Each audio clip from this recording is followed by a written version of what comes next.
mianatra eo tongotrao.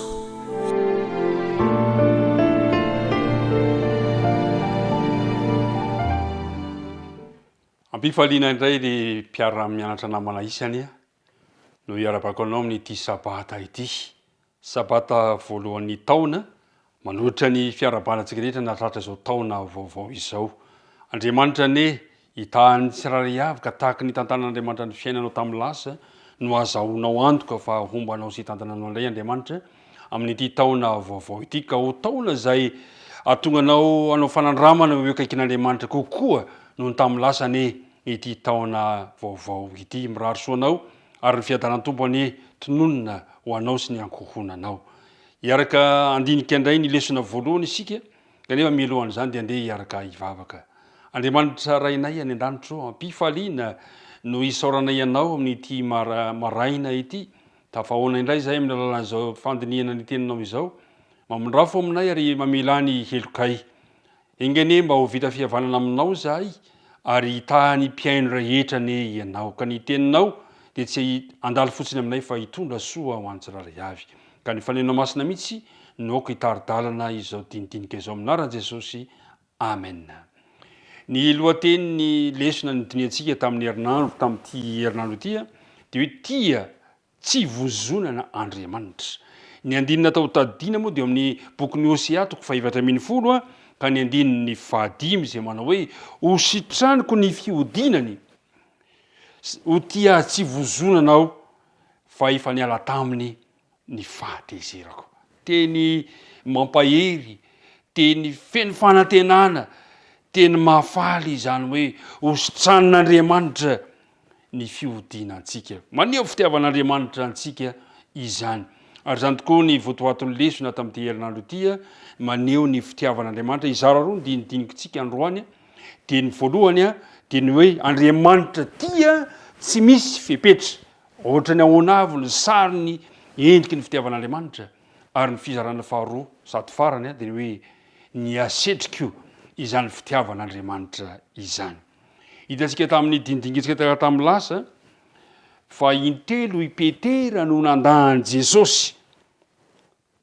Fa ny mahafinaritra tsy hoe ny fandavan'ny Petera io akory no faran'ny tantara teo amin'ny Petera. Fa hitantsika tsara fa taorian'ny nitsanganan'i Jesosy tamin'ny maty dia indro indray Jesosy nanamboatra ny Petera ho tamin'ny voalohany. Naveriny Jesosy amin'ny laoniny ny fiainan'ny Petera. Ka nantonga azy intelo koa Jesosy no nanontany azy manao hoe moa tiava ianao. Mety tsy hitovy ny fanandramana ny ainantsika sy Petera. Fa ny fanontaniana napetraka Jesosy tamin'ny Petera kosa dia mbola fanontaniana petrany amintsika tsirairay avy manao hoe moa tiava ianao. Zay no ampidirantsika ny dinidinika androany. Ny fizarana voalohany dia hoe ny fitiavan'Andriamanitra tsy misy fepetra.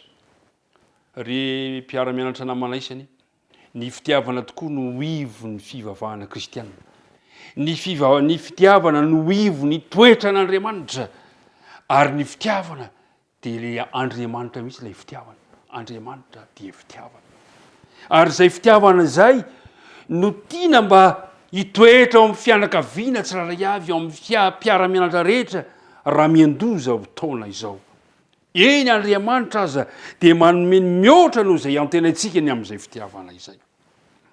Tsy manontany fotsiny izany Andriamanitra manao hoe moa tiava ianao.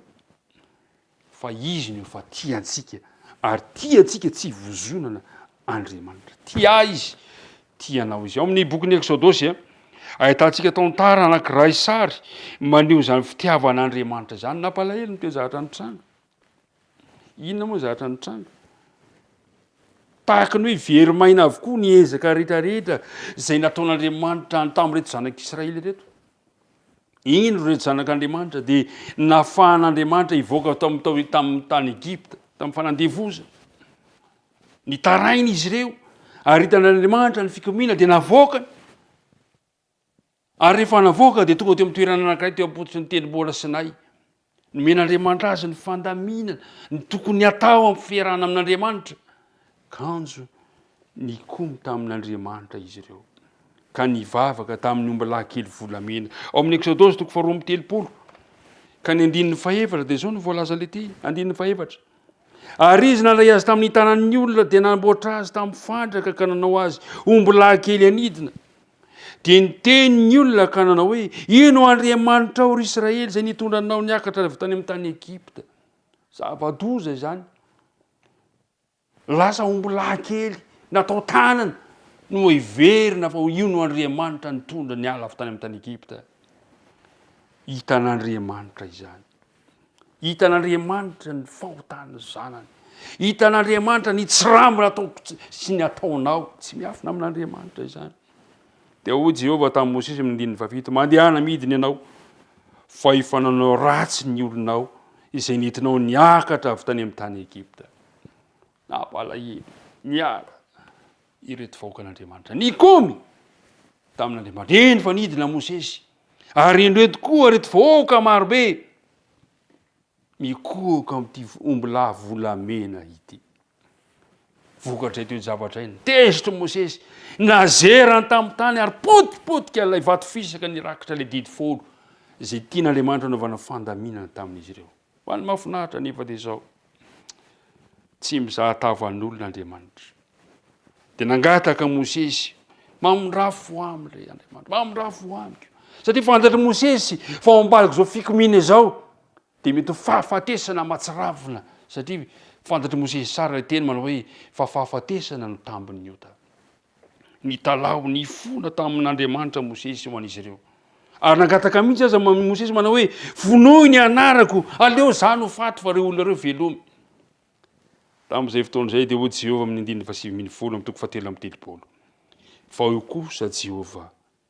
izaho ampandalo ny fahatsarako rehetra ry mpiara-mianatra namana isany manome mihoatra noho izay angatahantsika Andriamanitra famindrampo fotsiny ny fona Mosesy fa Jehovah kosa nanao hoe ampandalo ny fahatsarako rehetra eo anatrehanao hiatra izay hiatrako ao ary amindra fo amin'izay amindrako fo Andriamanitra fitiavana io Andriamanitra ivavahantsika io Andriamanitra mpamindra fo io Andriamanitsika io ary izany mivaovao mafaly ho anao amin'izao taona vaovao eny manome mihoatra noho izay ame angatahinao Andriamanitra fantatsika tsara ny zavatra nitranga teo Kalvari fa no men'Andriamanitra teo ny faratapo ny fitiavan'Andriamanitra ny olombelona manome mihoatra noho izay angatahantsika Andriamanitra nomeny ny zanan'ilay tokana ary tian'Andriamanitra ny olona nanana zany fifandraisam-piainana mpitiavana mahafinaritra amin'Andriamanitra isanandro izany tian'Andriamanitra ny olona hamaly anaiky izany fitiavana izany tamin'ny alahelo no nilazana Kristy ilay teny tamin'ny tao Jerosalema manao hoe ry Jerosalema o ry Jerosalema izay mamono ny mpaminany sy mitorabato izay nirahina ho aminao impiry aho nitanango ny zanakao tahaka ny fanombany zanakako ny akoho ny zanany eo ambany elany fa tsy mety ianareo tsy mety izy ireo miodina kanefa dia zao manome mihoatra noho izay angatahantsika Andriamanitra tsy misy fepetra tsy misy fetra ny fitiavan'Andriamanitra ka teo amin'ny azo fijaliana no nanehoan'Andriamanitra zany faratapo ny fitiavana antsika olombelona izany tiantsika Andriamanitra nanaiky nombona teo amin'ny azo fijaliana Jesosy na dia isika aza ny tokony ho teo fitiavana mahatalanjona zany fitiavana mahatalanjona maty ilay zanak'Andriamanitra fanehoan'Andriamanitra ny drafim-panavotana antsika nananekeny Jesosy ho faty teo amin'ny azo fijaliana tsy hoe akory ny baiko ny siny fahotana akory Andriamanitra fa efa tazan'Andriamanitra mialoha mety ho fisiny zany ka efa nanao drafitra sady Andriamanitra mialohana norena zao tontolo zao Jesosy maty hoa sy ho anao tsy misy fepetra ny fitiavan'Andriamanitra misy tantara kely anankiray ihany koa izay nanehoan'Andriamanitra zany fitiavana ny olombelona zany dia fantatsika tsara ny tantarany Osea ny mpaminany Osea dia mpaminany anankiray izay nirahin'Andriamanitra zao no voalaza amin'ny Osea toko voalohany ka ny andininy faharoa hoy ny tenin'Andriamanitra tamin'iny andohan'ny tenenan'i Jehovah tamin'ny Osea dia hoy Jehovah taminy andeha ianao makavady izay efa tena janga sy zanaky ny fitsangajangana fa fatra mpitsangajanga miala amin'i Jehovah ny tany. Sary anankiray mampiritrehitra ny baiky ny mpaminany Oseandriamanitra. Andeha ianao makavady efa janga. Io tantarany Osea io dia natao ohatra velona ao amin'ny tantaran'ny olombelona zay tsy natoko tamin'ny fitiavan'Andriamanitra ho fanehoana kosa ny fitiavan'Andriamanitra ny vahoakany na dia tsy matoko sy mijangajanga ra-panahy azy. Maneho ny fitiavan'Andriamanitra atsika io tantarany Osea io. Tsy mora izany. Mpaminany anankiray no baikona andeha vady izay efa tena janga sady zanaky ny fijangajangana. Kanefa izany sary zany dia sary maneho ny fitiavan'Andriamanitra sy ny fitiavan'Andriamanitra anao. Isika ilay efa mpijangajanga, isika ilay efa niemitra, isika ilay efa nikomy tamin'Andriamanitra. Imbetsaka isika no efa nikomy, imbetsaka isika efa niala tamin'Andriamanitra. Fa ny mahafinaritra dia izao, tiatsika mandrakariva Andriamanitra, tiatsika hatrany Andriamanitra. Ary zay natonga an'Andriamanitra amin'ny fanapahan-kevitra amin'ny Osea 4:10, Osea 4:10 ka ny 9:5. Hoy izy hoe: ositraniko ny fihodinany, ho tia azy tsy vozonanao, fa efa niala taminy ny fahatezerako. Ry mpiara-mianatra namana isany, mahafinaritra ny fanehoan'Andriamanitra ny fitiavana. Tamin'ny alalan'ny Osea mpaminany no tian'Andriamanitra merenana amin'ny laony ny fifandraisana zay tapaka tamiko sy tamin'Andriamanitra. O Jehova hoe: ositraniko ny fihodinany, ho tia azy tsy vozonanao. Antsitrapo zany no itiavan'Andriamanitra azy anao, ry fiangonana malala, ry kristianina namana, ry mpiara-mianatra rehetra. Tian'Andriamanitra ianao. Na dia nijangajanga matetika tamin'Andriamanitra kafa aza ireo vahoakany ireo. Atao hoe tsy hahiavitrana intsony izany olana izany, dia antsitram-po no mbola itiavan'Andriamanitra, itiavan'Andriamanitra anao. Tsy mendrika ho tiavana ireo vahoakan'Andriamanitra satria no laviny ny fitiavan'Andriamanitra. Ary tsy mananjo hitahaka an'izany amin'Andriamanitra intsony izy, kanefa na izany tsy izany natolotr'Andriamanitra tsy vozonana fa antsitrapo tanteraka ny fitiavany. Ary manerana ny Baiboly manontolo ry mpiara-mianatra namana dia tena maneho amintsika fa Andriamanitra dia fitiavana. Ary ho anao ihany koa izany fitiavana izany. Fantatrao ve fa raha namorona izao tontolo izao ity Andriamanitra, tsy hoe akory ianao no nanery azy, tsy hoe akory mba hanehoanao ny fitiavanao anazy, fa efa Andriamanitra fitiavana izy. Tsy nilain'Andriamanitra koa ingeny namorona ity zao tontolo zao ity, satria ny fifandraisana misy eo amin'ilay Andriamanitra telo zay ray ingeka fa nahafaly azy. Fa nataony zao tontolo zao mba nataony ho antsika, satria ny fitiavan'Andriamanitra anao dia efa hatramina norenana izao tontolo zao, efa talohana norenana izao tontolo izao. Tadio tsara fa tsy nananjo velona sy andray fitiavan'Andriamanitra intsony anie i Adama sy Eva tao aorian'ny fahalafony. Kanefa hitantsika tsara fa ny fitiavan'Andriamanitra efa taloha, fitiavan'Andriamanitra ny Adama sy Eva talohany namoronany azy, ka dia niaro ny aina izy ireo, ary dia tia any Adama sy Eva Andriamanitra, dia tianao ihany koa izy. Zany no votoantony fivavahana kristianina, zany no votoantony. Fa manahoana kosa ny fizarana faharoa, manahoana no asetiko izany fitiavan'Andriamanitra izany. Io ny fizarana voalohany zany dia zao, ny fitiavan'Andriamanitra antsika, fitiavana mandrakizay, fitiavana tsy misy fepetra. Fa inona kosa no asetriko izany fitiavana izany? Miala nenina mandrakariva amintsika Andriamanitra. Tena miala nenina izy. Hitantsika tsara ny tantara ao amin'ny filazantsarany Matio. Matio 2:20 ahitantsika tantara anankiray fanoharana izy io. Mpagnindro mpanjaka anankiray izay nanao fanasana. Nanao fanasana izy. 2:20. Ary Jesosy namalika nilaza fanoharana tamindray ka nanao hoe: ny fanjakan'ny lanitra dia tahaka ny mpanjaka izay nanao fanasana fampakaram-bady ho an'ny zanany lahy.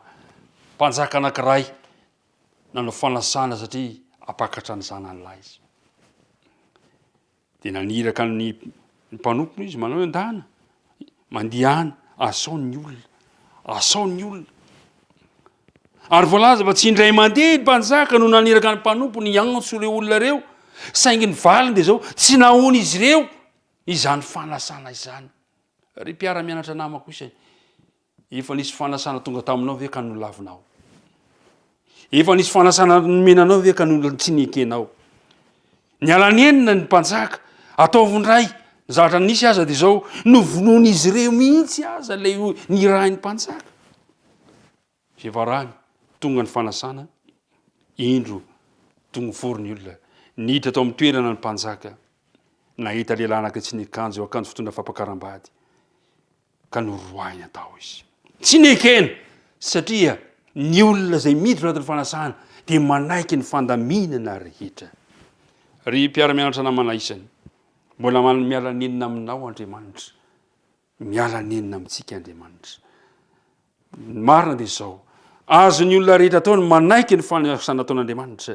kanefa azony olona atao ihany koa mandany fanasan'Andriamanitra azonao ataony manaiky ny fitiavan'Andriamanitra kanefa azonao atao koa ny mandany fitiavan'Andriamanitra inona nefa no asitrinao ny fitiavan'Andriamanitra anao taona vaovao zao iriko indrindra mba hianaiky ny fitiavan'Andriamanitra ianao tadio tsara fa tsy ny safidin'Andriamanitra fa ny famalitsika ny fanasany no mamaritra ny hoavitsika no roahana le lehilahy tsy nanaiky ny nanao ny akanjo fitondra fampakaram-bady ianao kosa irina anaiky an'izany tsy ny hevitrao no entina naranao an'Andriamanitra fa zay fandaminana apetraka Andriamanitra tompany ombanao ka raha tianao Andriamanitra dia ianao koa amaly izany fitiavan'Andriamanitra izany io le hoe ny fity mifamaly mahatsara fihavanana ny tompany ombanao ny tompany ombantsika tsiraray avy andeha hiaraka hivavaka asika Andriamanitra rainay any an-danitro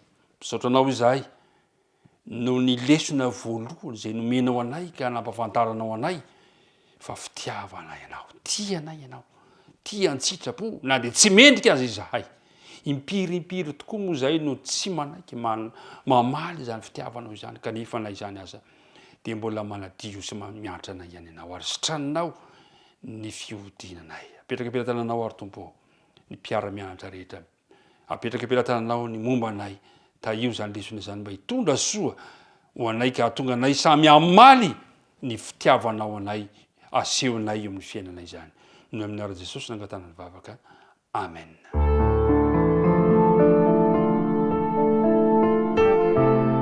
mianatra eo tongotrao